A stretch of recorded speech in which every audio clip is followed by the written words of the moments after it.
Yes, with a lot of political representation helped improve the situation. 56.4% said it made no difference, and only a minority say any positive impact. This shows a public perception that Arab leaders, even when in government, aren't able to influence policy or protect their communities effectively. It reflects a broader frustration with systemic neglect and a feeling of political powerlessness. Here, we observed how poverty, unemployment, and lack of education fuel violence. 40% said these play a major role, and another 43.6% said they have some influence. So, over 80% of respondents believe economic and social conditions are tightly linked to community violence. This proves that addressing violence requires more than police. It needs real investment in jobs, education, and opportunity.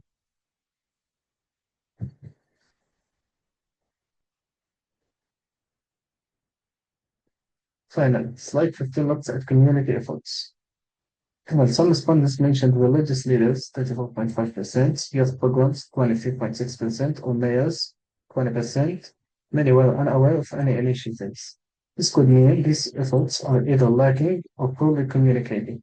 It shows a need for stronger grassroots leadership, clearer outreach, and collaboration between local actors and state institutions to address violence at its roots. Here, we supported our findings with academic research that provides a broader context. Studies like Jamal Learning explore how state neglect, political exclusion, and lack of trust in institutions affect Arab citizens in Israel. This article helped us understand why. In our survey, over 65% don't trust the police, and more than half feel political representation has no real effect. Scholars also emphasize the role of socioeconomic marginalization. Underinvestment in education, limited job opportunities, which aligns with our respondents, where over 80% linked poverty and unemployment to violence. So overall, the literature clearly backs up our data. The roots of violence are structural, not just social or individual.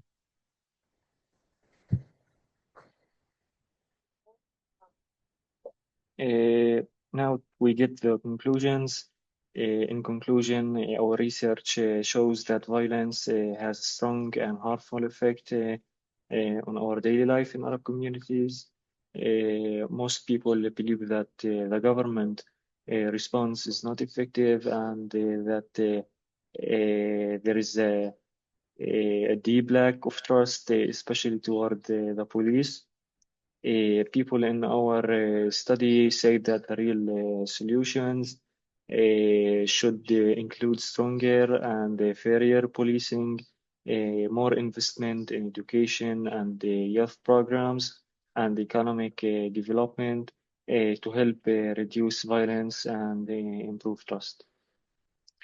Okay, now we get to the references. Finally, these are the academic sources and materials we used for our project. For example, we used a study by Muhammad Haj Yahya and his colleagues from 2019, which talks about how Arab youth get involved in violence and how social factors play a major role in it. We also used the research by Layan Mansour from 2024. And of course, we used our own survey data collected in the past 2 months. Thank you very much for your listening. Thank you.